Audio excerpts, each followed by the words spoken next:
When playing or composing music, you don't always use the same scale the whole time. And in fact, it's very common to borrow from other scales.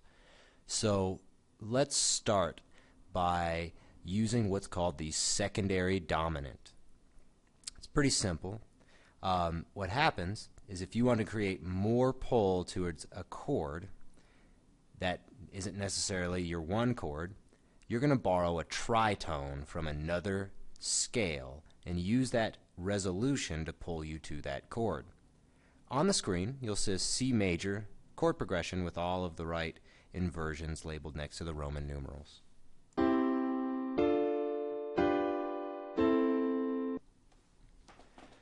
We're going to want to create more pull towards our 5 chord for whatever reason, be it artistic or just as an exercise. In order to do that, we're going to make a tritone resolve to our G chord, and we're going to take that tritone from the G major scale. The tritone in the G major scale is F sharp and C. Let's go ahead and put that F sharp and C in the 2 chord and see what happens. The F sharp and C, circled in black here,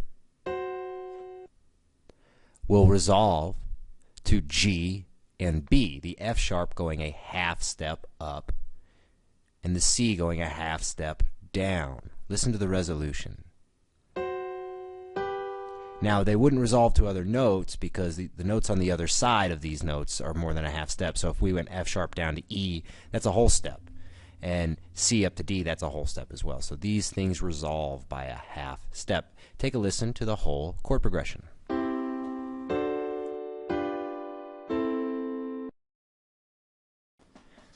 Beautiful. Also notice that the 2's Roman numeral has changed to 5, 7 of 5. And that works pretty simply. D, being the root note of that 2 chord, is actually the 5 of G, which happens to be the 5 in our key. So if we were to pretend G is our new 1 just for a moment, D would be the 5. So the 5 of 5 creates a pull to the 5. And it does so by using the tritone from the 5 G major scale. Now, let's harmonize a melody that borrows from another key, as opposed to creating a tritone for the purposes of resolution. You'll see our melody C, D, E flat, D, borrows E flat from C minor. So we're in C major, but we're borrowing one note from C minor, the E flat.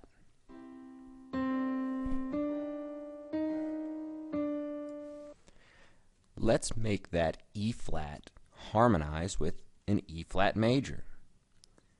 Notice the flat 3 Roman numeral.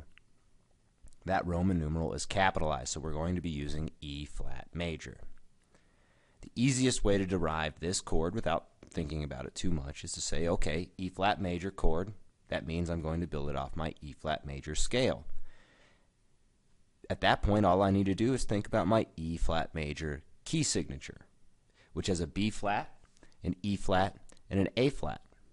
So taking every other note from the E flat, we have E flat, G, B flat. I'm going to go ahead and fill in the rest of the notes of this chord progression. Take a listen.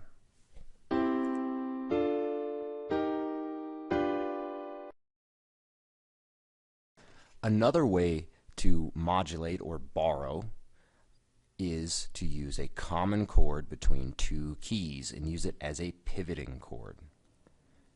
So, if you look at the diagram on the screen, you'll notice that the first 2 rows are C major and the second 2 rows are G major. So we're actually trying to switch keys altogether. This is referred to as modulation. So, in order to do that, we're going to use a chord that is common between both keys. And in this case, that would be E minor. There's a couple other common chords, but E minor is the one I'm picking. So, by using E minor as our 3 chord in C, but our 6 chord in G. We're going to pivot to the key of G major and then do the B minor chord, which does not belong in the original key of C major. Take a listen.